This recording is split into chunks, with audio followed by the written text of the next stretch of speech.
আমি বলটা ঠিকমতো দেখতে পাইনি। অ্যান্ডারসনের বলে বোল্ড হয়ে বললেন শতরানকারী শুভমান। ধর্মশালায় শতরান করেছেন, সেই সঙ্গে দেখা মিলেছে দুর্দান্ত সব শটের। অ্যান্ডারসনের বলে বোল্ড হওয়া নিয়ে এবার মুখ খুললেন গিল। ধর্মশালায় ভারত বনাম ইংল্যান্ড টেস্টে সুবিধাজনক জায়গায় রোহিত শর্মারা। ইংল্যান্ডের প্রথম ইনিংসে 218 রানের জবাবে ভারত দ্বিতীয় দিনের শেষ পর্যন্ত করেছে 8 উইকেটে 473, অর্থাৎ 255 রানের মতন বড় ব্যবধানে এগিয়ে তারা। টিম ইন্ডিয়ার ব্যাটারদের সামনে রীতিমতো অপেশাদার দেখায় ইংল্যান্ডের বোলারদের, কেউই তেমন দাগ কাটতে পারেনি। তবে দ্বিতীয় দিন সব তরুণ ক্রিকেটারের ব্যাটিংয়ের মাঝে সকলের দৃষ্টি আকর্ষণ করেছে শুভমান গিলের দুর্দান্ত শতরান। 150 বল খেলে তিনি 110 রান করেন, যার মধ্যে রয়েছে 12টি বাউন্ডারি এবং 5টি ওভার বাউন্ডারি।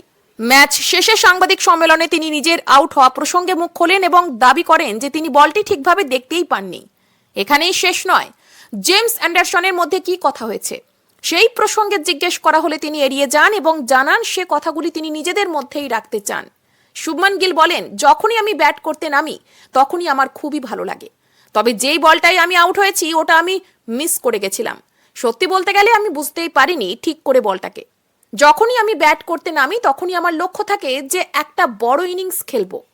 এরপর গিলকে জিজ্ঞেস করা হয় যে কি কথা হয়েছিল তার ও অ্যান্ডারসনের মধ্যে। সেই প্রশ্নের উত্তরে তিনি জানান, আমি মনে করি আমাদের দুজনের কাছে এটাই ভালো হবে যে আমরা যেন নিজেদের মধ্যে কথোপকথনটা নিজেদের মধ্যেই রাখি।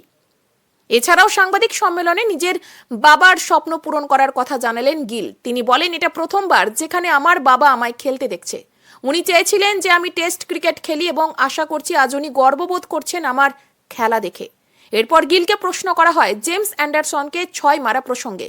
সেই প্রশ্নের উত্তরে তিনি বলেন, আমার মনে হয় সেই মুহূর্তে বল খুব একটা কাজ করছিল না, তাই তখন আমার প্রধান উদ্দেশ্য ছিল হাওয়ায় শট খেলে ওর উপর চাপ বাড়ানো, সেটাই করেছি আমি সেই সময়। জিন, ঘরবন্ধ, প্রেমে ব্যর্থ, বশীকরণ, বিচ্ছেদ, বিবাহ, ব্যবসা, স্বামী স্ত্রীর অশান্তি, বিদ্যা, শত্রু দমন, বাতের ব্যথা, গ্যাস, সুগার, সমস্ত কাজের জন্য যোগাযোগ করুন মাওলানা নুরুল আমিন সাহেবের তদবিরখানায়।